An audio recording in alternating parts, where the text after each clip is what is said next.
Welcome back to the building of this fence in Youngmeister. I'm taking a break from the building of the Ben Buckle Falcon, finished the wings and the tail feathers now. So before I embark on the fuselage, I want to look back and do a little bit of something different, and this time it's going to be installing the radio gear into this model. The first issue that I've come to terms with and thought about is revolving around the DLE engine. Now, it's not a problem with the engine. In fact, it's a beautiful engine. I've ran it once with a friend to test it, and to my surprise at least, it ran faultlessly, especially once the lower needle and the upper needle settings were tweaked slightly. So that's not the issue. The issue is the weight. Now, an equivalent 20cc 4-stroke nitro would weigh nearly 200 grams more than this engine does. The first thing that struck me the first time I actually physically handled a petrol model engine is how light they actually are by comparison to a 4-stroke engine of equivalent size. They're much lighter. So that means that I'm going to have to get all of this as far forward in the model as possible. I've gone for large chunky servos, digital, metal gear. Weight's not an issue, so I want to make the weight that does go into the model be productive weight as much as possible. If I have to add lead, so be it, but I would like to add as much working weight as possible. So I've picked, other than the 2 servos which are in the wings, obviously for the ailerons, 3 heavy battery servos to operate the elevator, the rudder and the engine throttle. Because another thing that's new to me, on a petrol engine, on this carburetor, it's sprung loaded. So that's going to mean that the servo is constantly under load, which will obviously draw on the battery. So, receiver battery, my first thoughts are that I'll go for 6 volt nickel hydride set. I might go heavier than that if I can. For the ignition system, I'm going to be going 3S, because according to the instructions, the ignition voltage will work anywhere between 4.8 and 14 volts, and this sits towards the higher end, but we're talking about 11.1 volts. That will go as far forward as possible, and I'm going to try and see how I can manage that. Of course, there's the ignition system, which to a certain extent where that goes is determined by the ignition cable, but they have designed into the model that that's going to be pushed well forward. The receiver, the weight's negligible, that's not going to make any impact. And this little gadget is a switch that works via the receiver to turn the ignition on or off, which is obviously very handy to be able to kill the engine if I need to. A fellow modeller, bit of a legend at the club, Eric, was flying his petrol model, and he lost the throttle, and he then flew the model round for 40 minutes. Well, there's no way I could concentrate flying a model aeroplane for 40 minutes. I want to be able to kill the engine if I need to. So let's have a look at how and where the installation is going to happen for this. Okay, so I've flipped the model over. I've removed the undercarriage to make life a little bit easier. And I think you'll probably see, if I put my hand there, that the space inside this fuselage is quite cavernous. It's a 1/4 scale model, but it's a 1/4 scale of a small aircraft. And the actual fuselage itself isn't particularly long for the scale, but it is very broad and it's got quite a presence about it. And that's going to make it one of the easiest installations I think I've probably ever done. If I actually measure across here, the space in there to play with is 6 inches, and that's going to leave, if you superimpose 3 servos, bags of room. And these are chunky servos, bags of room internally. So what I propose to do, given what I've said about the weight requirement, and I know that this is tail heavy already, I haven't put it all together, I'm going to push a plate that holds the 3 servos, perhaps the battery pack for the receiver as well, as far forward as this bulkhead will allow. And if I turn this, I hope you can see this, inside there,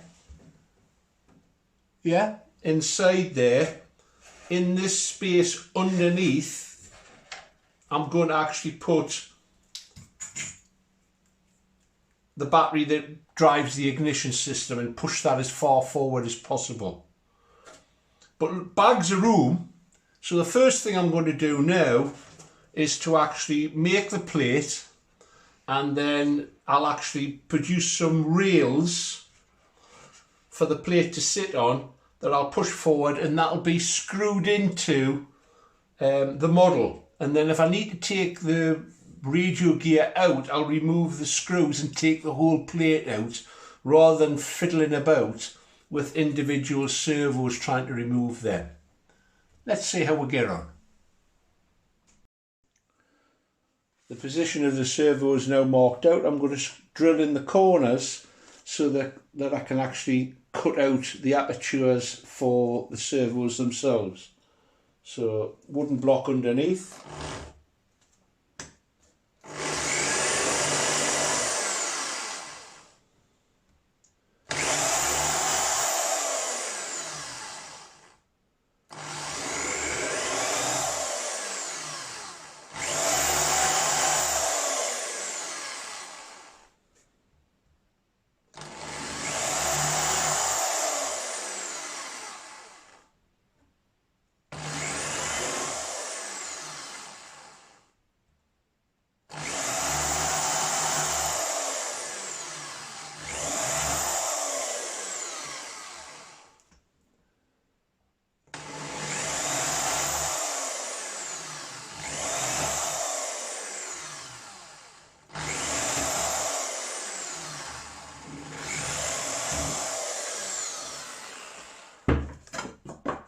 There you go, and now I'll fret those out, ready to receive the servos.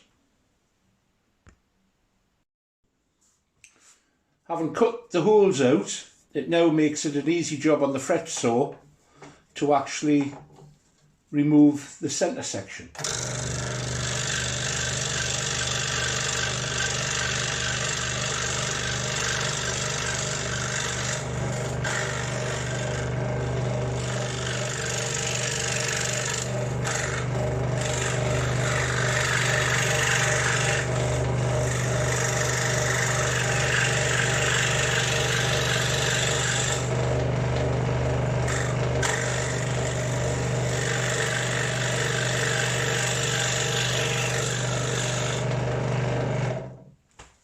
Obviously those with laser cutters would do all of this by simply programming it.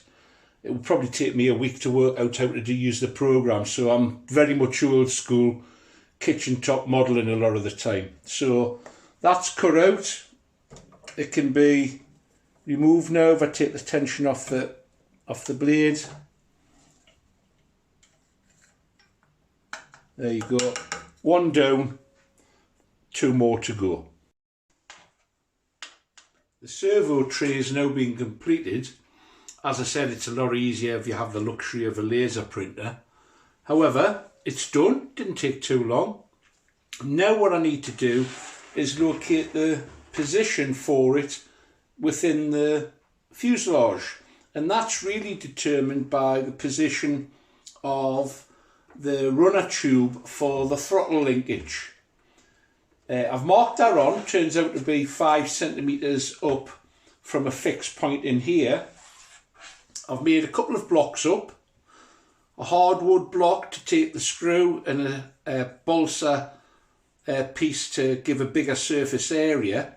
And what I intend to do here is to actually use super glue to tack it into position, but I'm going to mix up some epoxy resin and put that on the side, so the super glue will tack it in place and the epoxy will give it a nice solid base to affix it. So first thing to do, mix up some fast setting epoxy. Nothing special, get it from one of the budget shops, or the wife does rather. Every time she sees it she gets some for me. I'll mix it up. Everybody loves the coffee stirrers, don't they? So mix it up.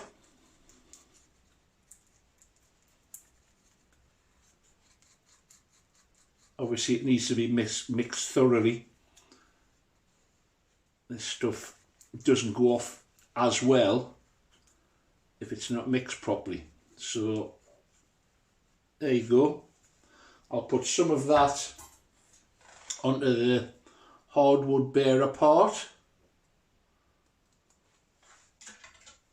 and then I'll put a little bit of super glue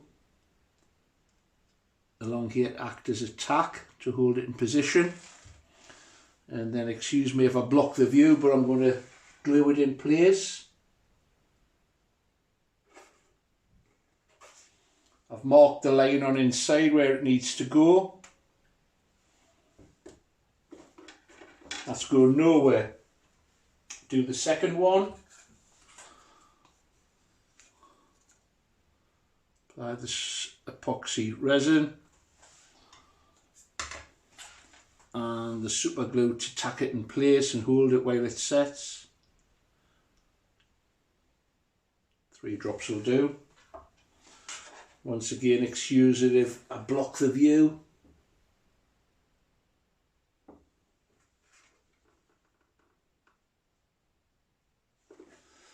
And then I'll use the stirrer to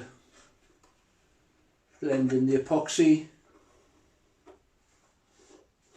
And there's a little bit of movement either side of for the tray, so it doesn't matter if there's a fillet of epoxy there. In fact, it adds to the strength. And then just to try for positioning, none of these have been screwed in yet. Let's just see how they go. That works out fine. I hope you can see that. The blue outer sleeves need to be cut and they'll need support in the right position to lead for the push rods, but that's basically, there you go, that's basically where the tray will go, as far forward as I can take it. This push rod will probably be shortened, the guide will be shortened so that I can lead onto this tube. Yeah, happy with that. First part of the installation done.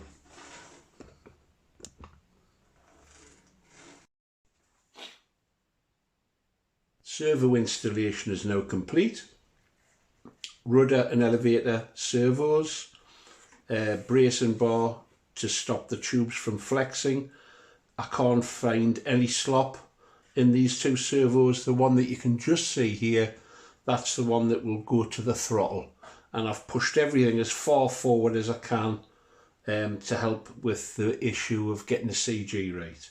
So there you go.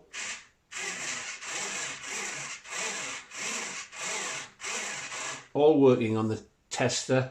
So that's one job ticked off. Next one to come. Bye for now.